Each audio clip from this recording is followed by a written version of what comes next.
Shalom, namaku Anton dari Abaloh Serpong.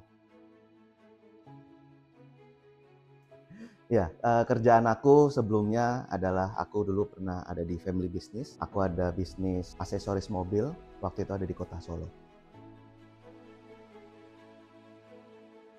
Ya, waktu tahun 2007 akhir, waktu itu saya lahir baru, ya lahir baru terima Yesus, dan sampai akhirnya saya menyadari ya jenis-jenis lagu rohani yang saya sukai itu berbeda dengan teman-teman saya yang lain. Ya, dari jenis lagunya lagu-lagu tentang penyerahan hidup.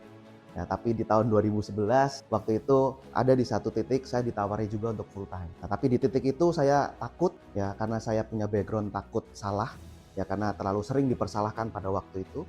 Dan ketika saya takut, ya saya banyak tanya Tuhan, Tuhan saya harus pilih yang mana? Jalan Tuhan tuh yang mana? Apakah saya harus ke marketplace atau saya harus ke full time di gereja? Pada waktu itu pagi-pagi saya saat teduh, saya dapat baca di kitab Yunus. Ya, Yunus adalah pribadi yang lari dari panggilan Tuhan. Dia dipanggil untuk ke Niniwe, tapi dia lari dari panggilan Tuhan. Tapi justru dari pelarian Yunus, Tuhan nggak pernah tinggalkan dia. Ya, ketika Yunus lari, ya Yunus tetap dipakai sama Tuhan untuk memberitakan Tuhan mana yang benar kepada orang-orang yang ada di kapal itu. Dan ketika saya menyadari, ya Yunus ketika dia lari, tapi panggilannya nggak dibatalkan, dari titik itu saya mau dan akhirnya waktu itu saya ambil untuk ke marketplace. Dan di 2024 panggilan itu datang lagi. Ya, ketika panggilan itu datang lagi, ya Tuhan ingetin saya di tahun 2011 waktu itu. Ya, di waktu itu tentang kisah Yunus, kisah yang sama. Dan di titik itu Roh Kudus berbicara dengan kuat di dalam hatiku, ya dan akhirnya saya mau ambil ya panggilan Tuhan itu. Penilaian orang, karena ya aku lahir dari keluarga orang tua yang berbisnis dan sampai akhirnya aku ambil full time. Itu bukan sesuatu hal yang mudah. Ya dulu saya punya background juga kurang oke. Nah, teman-teman juga banyak yang menilai hidup saya. Ya tapi di titik itu ya aku percaya ya Tuhanlah yang sebenarnya mengcover hidupku.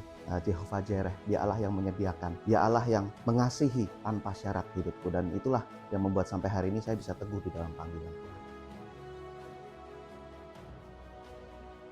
Pesan-pesan buat anak-anak muda, ya anak-anak muda di Abaloh, buka hatimu, buka telingamu, ya dengar panggilan Tuhan, dan ketika Tuhan panggil hidupmu, dengarkan dan taat. Bukan dengan kekuatanmu kamu dapat menggenapi panggilan Tuhan, tapi Tuhan yang memampukan hidupmu. Amin.